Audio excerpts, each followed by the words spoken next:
Hello, welcome.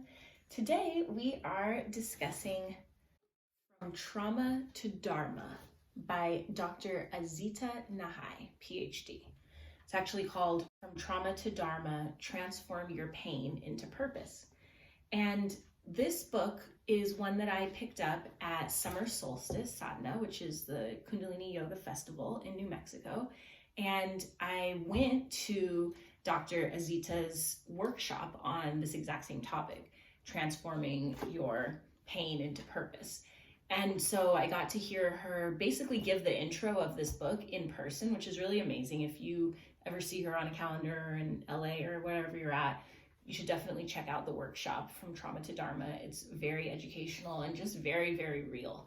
So she goes through herself in kind of two perspectives. One as like a doctor and scientist, PhD, how does it work that trauma that we experience gets lodged in the body, and at a certain point the language and understanding capacity of the mind doesn't cut it. It's not enough to just talk about your trauma and try to make sense out of it to get over it.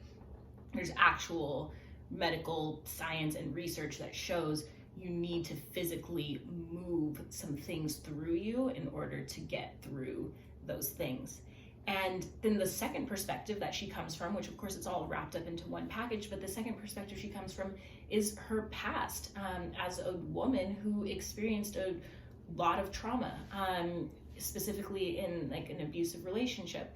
And so she goes through that recovery and literally using the same tools that she recommends in the book on herself.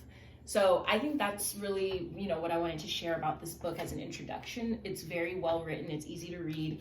Each section is organized into like the steps that you would go through, in her program, as far as getting acceptance. Here, I'll show you the sections. Acceptance, agency, authority, allowing, appreciation, authenticity.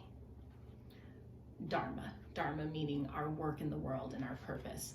And so you go through all of those, and there are exercises. So to give you an example, there's asanas and breathing practices.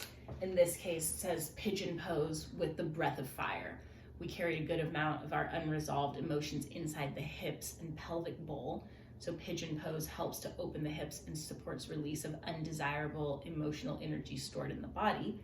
And you add in breath of fire as an opportunity to clear, cleanse, and literally burn through old residue. So it's a very practical book. It's very well researched, written by an educated doctor, and really personal because she shares her own story, and then very applicable because you can go through and try these different exercises. So would highly recommend it. The link is shared below, From Trauma to Dharma, and you can always let me know if you have any questions on the books that I feature or any recommendations for books that I should check out. Thank you so much for being here. Peace. Sat Nam. Why,